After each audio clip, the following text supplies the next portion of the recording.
Öncelikle bu bir irade meselesi. Şimdi öncelikle halkımıza sesleniyorum ki kimse düşünmesin ki Yüksekova'da seçilecek, tekrar kayyum atanacak. Bu düşünceyle giden milletimize seslenmek istiyorum. Böyle bir şey olmasın. Biz irademizi ortaya koyalım. İrademize sahip çıkalım. Oylarımıza sahip çıkalım.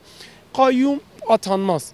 Parayı alıp ihaleleri torpille yandaşlara vermiş ve yaptığı tek şey ihale alıp yandaşlara verip halkımızın emeğini sömürmek, iradesine el koymak. DEM Parti'ye demek istediğim sahip çıkalım. Partimize sahip çıkalım, ana dilimize sahip çıkalım. Bu seçim Türkiye genelinde bizim için, yani DEM Parti için önemli bir seçim. Hani bazıları şöyle düşünüyor, mesela Iğdır'da, Kars'ta şöyle birleşiyorlar, DEM Parti kazanmasın.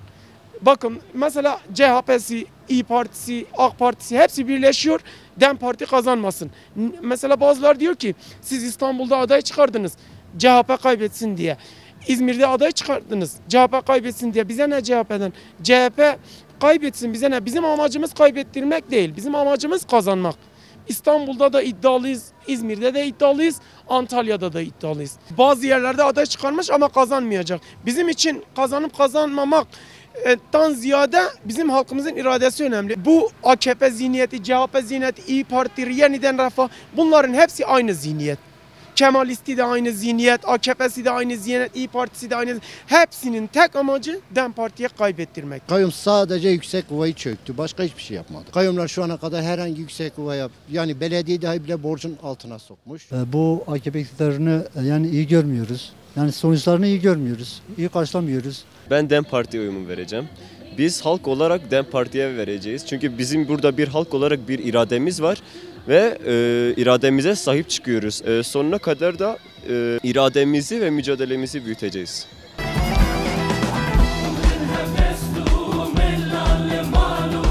AKP'nin Yüksekova'nın yönetilmesini istemiyoruz.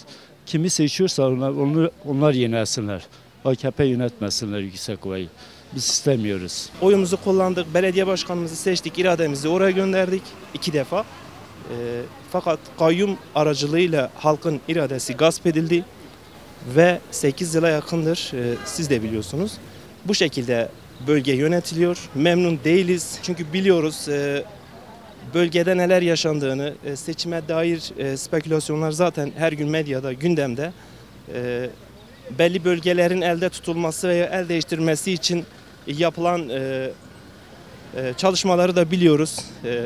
Bazı yerlerde yüzlerce seçmenin kaydırıldığının da farkındayız. Biz bu durumların farkındayız. Halkımıza da çağrımız buradan şu olsun.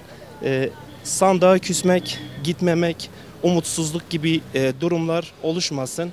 Herkes gitsin, iradesini ortaya koysun. Buranın rengi bellidir zaten. Yani renk açısından sorarsan buranın rengi belli yani.